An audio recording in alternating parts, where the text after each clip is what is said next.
ملك شوف شوف نازل الاتحاد المغربي.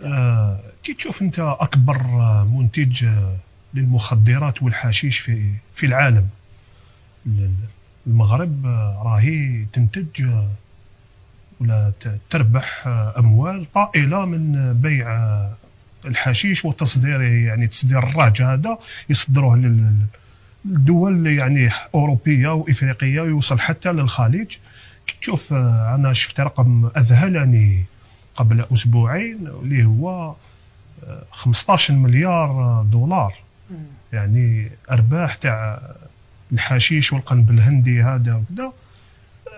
كي تشوف هاد الصوالح كذا تعرف باللي انه الرشاوي يعني عندهم شهادات عليا في الرشاوي المغاربه. وليد فقط المشاهد الان لو يشاهد فيك الان ويتابعنا يقول لك يعني وش علاقه المخدرات مع شرطه كره القدم؟ لا عندها علاقه. المخدرات حاجه اللي تقدر بها ترشي الاتحادات الافريقيه، بيان سير وسيله مدخول هو مدخول اضافي للدوله المغربيه، وايضا حاجه اللي تقدر ترشي بها حتى رؤساء دول، مش فقط مجرد كره القدم ولا اللعبه، ولا يعني توصل حتى لامور سياسيه كبيره.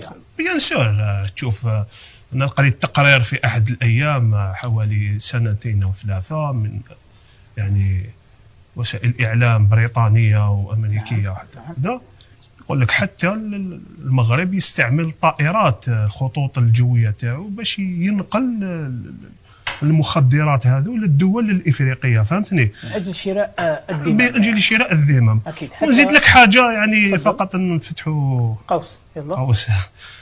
نقول لك ما تتفاجأش من الشيء هذا لو يصرى في قاره افريقيا. يقدروا حتى يجردوا المنتخب الجزائري من تاج 2019 ومن تاج 1990 ويمدوه للمروك. اليوم اسمح لي ابراهيم باش نعطيو لك شويه تهدر.